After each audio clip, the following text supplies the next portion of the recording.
Поздрав од студиото на Спортското радио 90,3 FM. Добре дојдовте во новото издание, новие новогодишни специјали кои што ги имаме со првите луѓе на македонските одбојкарски, ракометни, кошаркарски терени, овој пат во однос на федерациите, сега кои на нивната работа.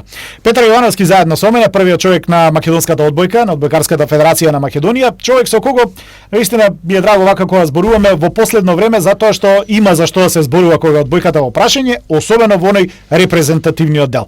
Ако ја погледаме историјата на одбојката, ќе видиме дека можеби пред 10 години главно зборувавме за клупски успеси и тоа на 1 до 2 одбојкарски сегмента кај нас, а сега во последниве некако 10 години, па ајде нека не биде можеби толка период, но еве последнава декада зборуваме за репрезентативни успеси. Јовановски, македонската одбојкарска репрезентација, она машката веќе врзува континуитет на настапи на големи надпреварувања, нешто со што може да се пофалат многу малку екипни репрезентативни состави кај нас. 2022-та како ќе оцениме? Најпрво да се заблагодарам на поканата, значи сте, па можам слободно да кажам, едни од ретките што чините за спортот, размислувате на спортот, а поготово и за одбојката. За жал, ние секогаш доминантен е во нашава земја меѓународниот спорт, сите го забораваат домашниот спорт, а едни сте од ретките, па би кажал може би единствени што давате посебен акцент на домашниот спорт.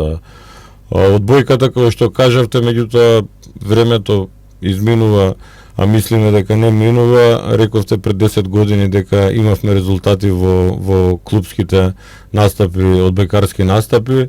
Меѓутоа јас ќе малку подалечен период, да, така времето има сигурно 15-20 години, па после имавме на пауза и тргнавме со некои активности на репрезентативно ниво и навистина веќе пред 4-5 години ги собираме плодовите од тие наши почетни акции, значи пајде да се вратиме ретроспектива да направиме. Јас сум начело на федерацијата веќе некои си 12 на години, тогаш проценка беше и условите за работа беа па да кажам очени, никакви ни финансиски, ни структурни, ни клубски. Меѓутоа имавме за среќа, тогаш имавме една добра генерација што направивме проценки и рековме дека све ќе се насочиме кон нејзе и ќе инвестираме. Тоа беше една генерација што тогаш има некои си 16-18 години и има квалитет. Ние тоа го проценивме и целата енергија и финанси кои што ги имавме во тоа време, да не се навраќам, не знам и јас како сме успеале да ги поддржаме, меѓутоа беа минорни, незначителни, дури поразителни, за да ги соопштам на македонската јавност и на вашиве слушатели. Меѓутоа истрајавме, растевме полека, скалило по скалило и веќе, значи македонската одбојка и македонската федерација и националниот состав е препознатлив последниве 5-6-7 години на европско ниво, веќе во континуитет, како што рековте и вие, сме учесници на завршница на европско првенство. Ова ќе биде сега круната 23-та, трет циклус поред и најбитното што е Европската конфедерација го препозна, ја препозна нашата енергија, нашиот ентузијазам и ќе бидеме домаќини на завршница на европско првенство. Добро, јас реков една исклучително интересна година, ако зборуваме за успеси во однос на организацијски план и учество на големи надпреварувања, кога е Македонија во прашање. 2022 ги имавме сите оние младински репрезентации кои беа буквално речено втурнати полека да се калат низ искуството на големите надпреварувања, почнувајќи од балканските првенства, каде што се обидуваме, јас гледам и вие имате интенција буквално да се офатат сите генерации да добијат шанса, и оваа сениорска репрезентација која доби еден вакуум период оваа година без можност да игра на квалификации за подготовка на европско првенство, бидејќи сме домаќини, но го искористивме тоа со новото учество во така наречената Европска сребрена одбојкарска лига. Резултатски можеби не поминавме најдобро во тој сегмент, но па и не бевме во најдобар состав, а згора на се имавме ново селекторско решение. Па да, видете, ние значи таа Европска лига, како и да крстиме порано беше само Европска лига, па после тоа пред 2-3 години по некои бодувања се направи сребрена и златна, каде што првата година, тоа е 19-20, мислам дека ние требаше да бидеме учесници на златната Европска лига, меѓутоа ради состојбите што се случува со ковид пандемијата и т.д. Се одложи таа година, па беше вакуум простор, па после по собирање на некои бодови повторно се вративме на Сребрената лига. И 22 машката сениорска репрезентација настапуваше во сениорската, во Силвер лигата. Завршивме трети, да го кажеме тоа како наш неуспех, меѓутоа акцентот и сегментот беше малку, мислам не малку, да дадеме повеќе шанса на млади играчи, да го одмориме костурот на репрезентацијата и резултатот да, се согласувам, јас ќе кажам доколку се одлучевме за варијанта и имавме и некои пехови и повреди, да бевме комплетни, напокон после не знам беше не ги знам ни годините, ние имаме мислам дека 4 сребрени медали, овој сега е бронзен во Европската Силвер лига, дека ќе освоевме сигурно. Меѓутоа тоа што се случи, сепак ќе го кажам како едно добро искуство, дадовме шанса на младите играчи да се коват, да се калат и една енергија што е насочена комплетно за оваа 23-та година што не чека како домаќини на Европското првенство и плюс оваа година повторно играме и повторно доаѓаме во оној примат на ќе настапуваме во златната Европска лига. Да, тоа е со машката сениорска репрезентација. Да. Каква е ситуацијата кај младинските селекции? Со оглед на тоа што годинава направивте обид на балканските првенства скоро во сите надпреварувања. Не имаше и во машка, може и малку повеќе во женска конкуренција, затоа што тука има, па и гледам и од развод ќе зборувам и за клубската одбојка, дека има навистина многу повеќе интерес веројатно кај девојчињата кога почнуваат со одбојката, не зборувам за сениорска конкуренција, но гледам интенција дека полека да се добива се повеќе искуство. Резултатски не минувавме добро, тоа е факт, но факт е дека дел од нив за прв пат излегуваат надвор од границите на вакви надпреварувања. Све ова што сте го констатирале е точно. Значи, кога ќе се вратам со времето, пред тие 12 на години, немавме средства, имавме една прекрасна генерација каде што го дадовме акцентот.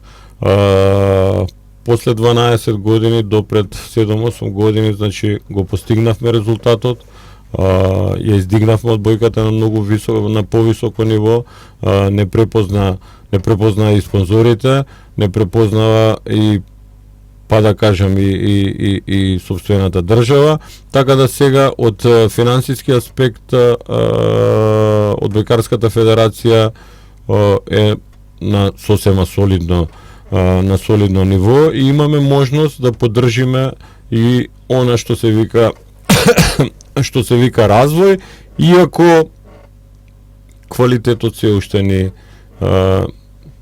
отстапува. Што е причината? Дали неактивноста во клубовите или па можеби тренерскиот најголемиот проблем. Видете, тоа е една маса што не можеш никогаш да ја развоиш. Меѓутоа проблемот е во одбојката на немање на професионални клубови. Спомене се, тоа јас некогаш сум бил играч, меѓутоа нивото е на ниво на школи, на училишта. Значи ние немаме, за жал, немаме клуб кој што професионално и кој што ја гледа иднината, спорт е женската одбојка. Значи и како убавина, меѓутоа и како масовно секогаш прв избор на девојчињата е одбојката. Развојот и стратегијата наша е сега да воспоставиме навистина клубови кои што професионално ќе се занимаваат со одбојка и да видиме да го абсорбираме квантитетот. Со добра работа, мислам дека ќе имаме резултати во женската одбојка. Организацијата на Европското првенство на U19 ни беше како една подготовка за ова што не чека в 23-та Европско првенство за сениори. Мислам дека и свесноста кај клубовите и кај оние што ја водат женската одбојка преку ова Европско првенство, јас каде го гледам бенефитот. Ако гледате резултатски, ние би поминавме, да кажем, лошо. Меѓутоа, битен момент е што секогаш надпреварот, кога сме имали и разговори и состаноци со нив, секогаш било надмудрувањето, они викале дека имаме квалитет, јас сум викал дека далеку сме од професионална женска одбојка. Бенефитот од ова Европско првенство е моментот што видовме навистина каде сме. И сега мислам дека знаеме уште колку многу треба да работиме и на кои основи треба да поставиме женската одбојка за да имаме резултат. Да, тоа е и веројатно главниот фокус кој во следниот период ќе се направи. Проблемот не е само веројатно кај женската одбојка, тука и машката одбојка стагнира во тој клубски дел, гледајќи ги првенствата, следејќи тука имаме можеби еден клуб кој што работи на тоа условно речено, како што кажавте вие, професионално ниво. Се останатото е во доменот на аматерски полупрофесионални клубови.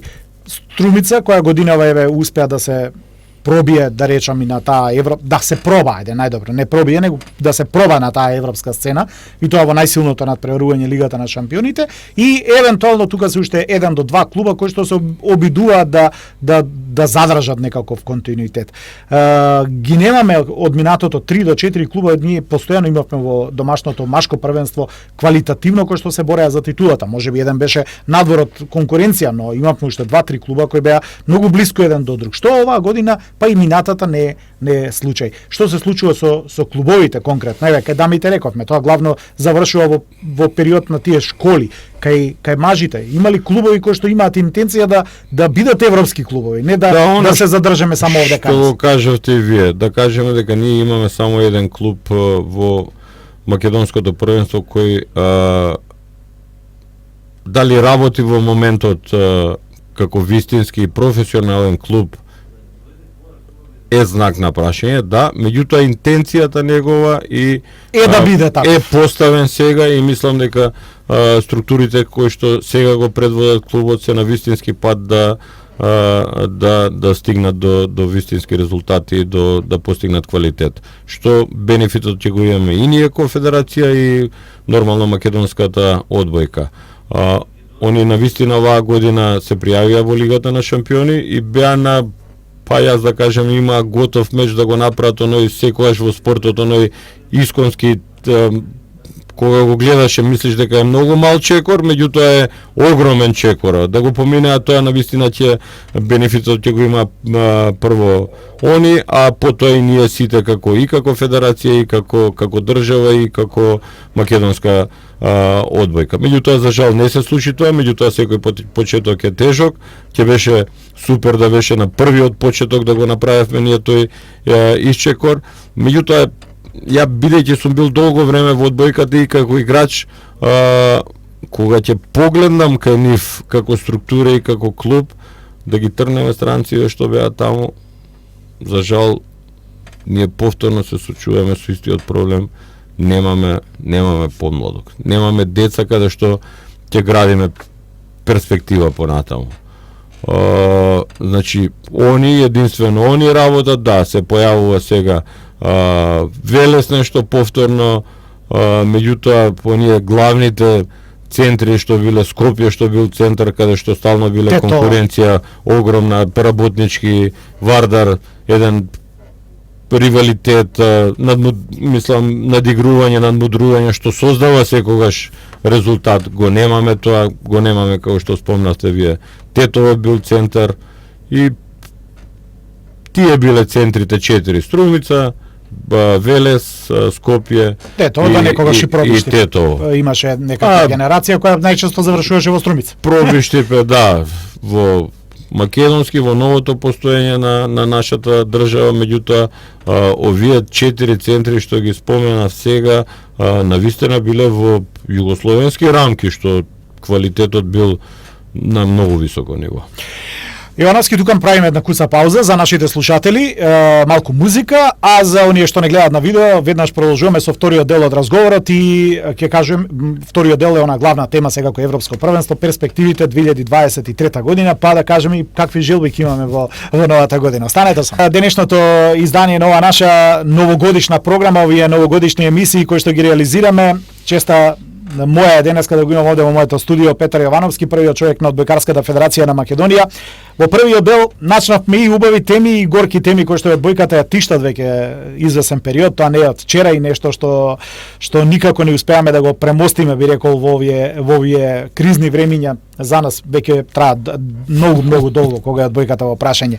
Навистина ми е она клубска одбојка ми недостасува на македонскава спортска карта. Убаво ги споменавте и вие сите оние дербија во Скопје над Превари, оние европски настапи кои ги има, не само работнички кои ги правеше тие врвни резултати на европско ниво. Тука беа и Вардар, тука беше и Струмица, имаше поттики за другите клубови активно да се надпреруваат и да бидат дел од елитата. Но за нас остана репрезентацијата и тоа е добро за пошироката јавност, затоа што па добре е да имаме сега и репрезентација која може да биде конкурентна и не само конкурентна, учесник на 3 европски шампионати еден подруг. Овој третиот доаѓа како домаќини на една од оние 4 групи. Во ноември беше ждрепката, бевте заедно со вашите колеги, секако и од останатите федерации околни, секако генералниот секретар на нашата федерација во на ждрепката која што беше одржана, Италија, ние, тука се бугарите, тука се украинците кои што се дел од целата таа свитана организација на европскиот шампионат. Македонија добива група. Поради само да ве малку да ве поправам, не сте во грешка, Украина беше домаќин, меѓутоа поради ситуацијава што е сега не е коорганизатор Украина, него е Израел. Израел, да. Да.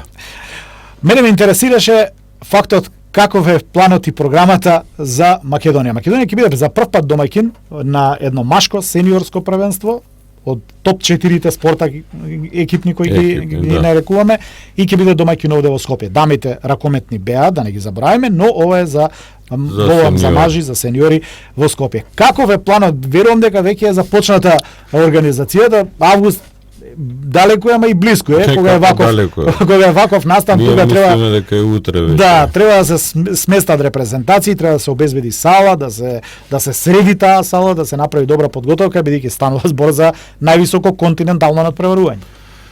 Апсолутно се согласувам со вас, дури сега онака знаете емоции и возбуда со самата помисла, а камоли кога ќе дојдат деновите пред почеток на европското првенство.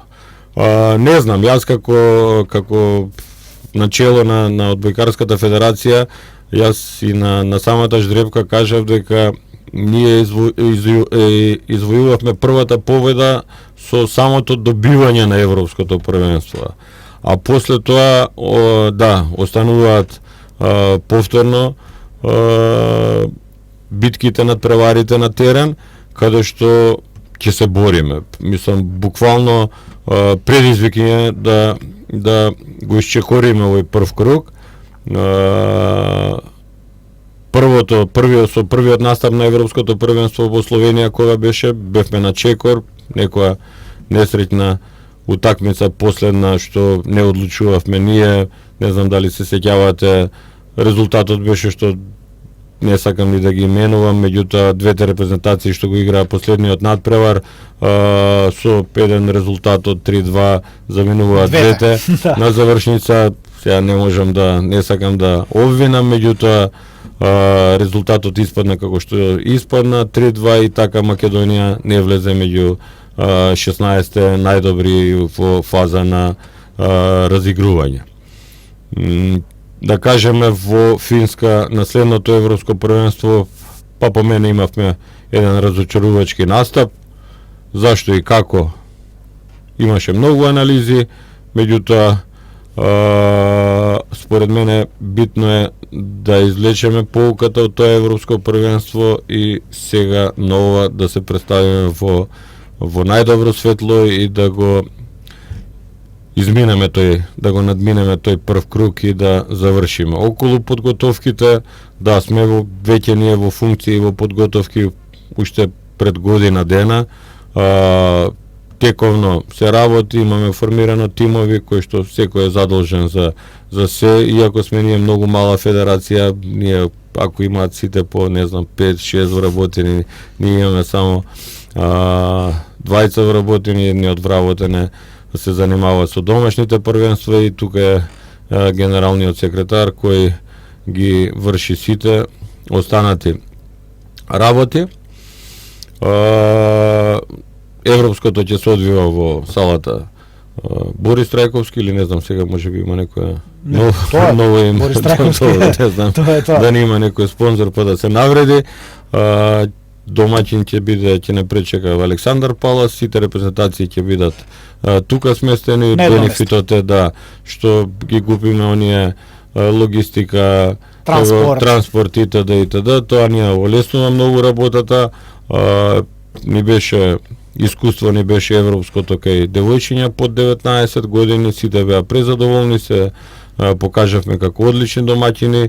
Се надевам дека сега не само како домаќини, него и како надпреварувачи ќе бидеме уште подобри. Има ли специјални услови? ЦЕФ постави ли нешто за сепак сениорско првенство? Апсолутно, условите се секогаш на ниво кој што се стандард, како е за Италија, како е за Бразил, како е за Европа, да тие стандарди се овако. Ќе треба ли шминкање некој на арената до Па да, апсолутно. Кога доаѓа такви на превари кога мора да се шминкање. Да, шминкање секогаш треба, меѓутоа бенефит ни е, ево да кажеме што домаќини на европско сениорско беа девојките во раковата на преварување, па они се, да кажам, по мене една од најсредените федерации, кај позади нив стои еден сериозен спонзор што и нас не помага со долги години, тоа е Алкалоид, меѓутоа како е една мајка има 2 гради, не може да 10 деца да ги рани, не помагаат се уште и они на главното шминкање веќе го направи, така да од тој аспект сме малку релаксирани, ќе требаат дополнителни на финални шминки, меѓутоа има време сме во кондиција. Кога зборуваме за тој резултатски исчекор, добивме интересна група, ја прокоментиравте и вие тоа време, веќе се подсетиме да го искористам разговорот. Имаме шанса да влеземе меѓу тие 4 кои што продолжуваат понатаму, потребни се секако да се искачат 2 скалила. Имаме 2 репрезентации против кои може да се игра и тоа со кои сме блиску конкурентни, тоа се Данска и Црна Гора. И имаме уште репрезентации против кои што не е невозможно кога играте дома да направите добар резултат. Познавајќи ја одбојката како спорт, знам дека ќе има многу навивачи, затоа што тоа е таков сегмент, таков спорт кој што има постојана публика. Тоа не е публика која доаѓа да гледа одбојка затоа што ќе дојде Франција, Германија, Италија или Шпанија, како што е фудбалскава публика кај нас и што е многу симптоматично, туку тоа е публика која доаѓа да гледа се што е поврзано со одбојката. А кога е европско првенство, знам дека тука нема да има промашување. Па видете, да, дека имаме публика, меѓутоа немаме доволно да напониме цела сала.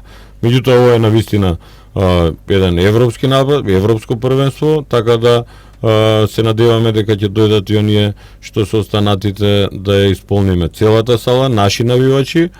Единствено кога желба, можеби моја лично, што беше да не се падне во група финска, бидејќи финските навивачи се оние што шетаат и сакаат да бидат публика.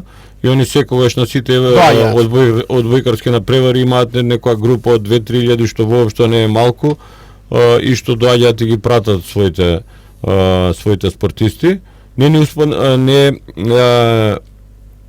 Не ја добивме финска, меѓутоа ја добивме Полска, која е вице шампион на светот, светски шампион, европски шампион и која има Полската лига е најпосетена лига и има најфанатичната публика и најмасовната публика.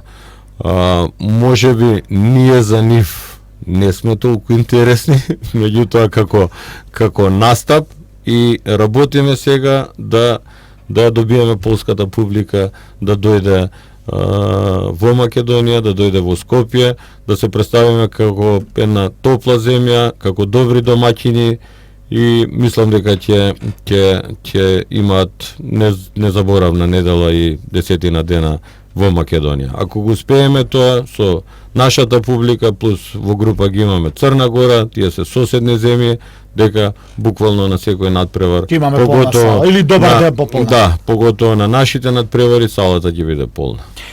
За крај остана само да зборуваме уште за женската одбојка, споменати во оној прв дел.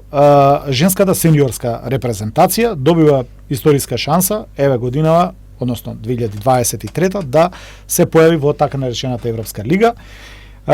Имаме неколку обиди за да ја протуркаме таа репрезентација малку и на европска сцена, но проблемот тука е што нашиот сениорски тим многу наликува на младинска репрезентација и некако тешко успеваат и клубовите автоматски кога се тие проблеми и репрезентацијата да задржат девојки во сениорска конкуренција.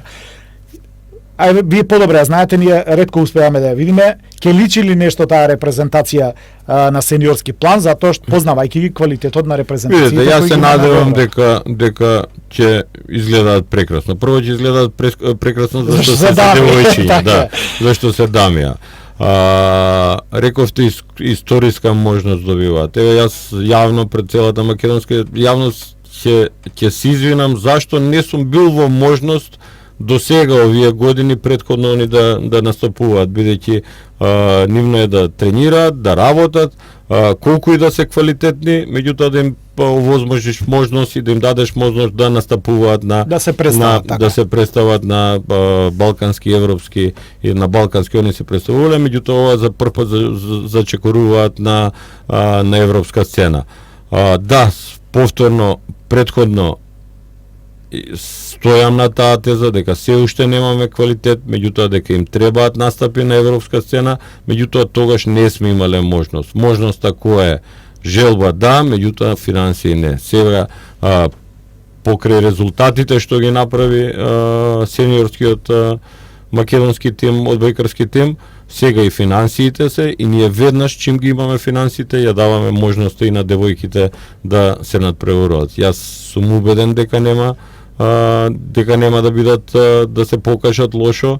Да, ќе биде, имаме некои одбојкарки што се и повозрасни, ќе биде тоа еден склоп на младост, на искуство и на желба и ентузијазам и еве имаат отворено поле сега и мене да ме разубедат и да ми биде уште покриво зашто не сум имал можност, не сме ги пријавиле и порано. Уште еден сегмент само за финиш, да не го заборам. Остануваме ли со истото селекторско решение кај мажите, бидејќи многу често некако од циклус во циклус менуваме селектори. Познавајќи го тоа што се случи последната година во однос на резултатскиот план на Европската Сребрена лига, како што ја нарекуваме, остануваме ли со исто селекторско решение или ќе се бараат ново решение за тоа селекторско место?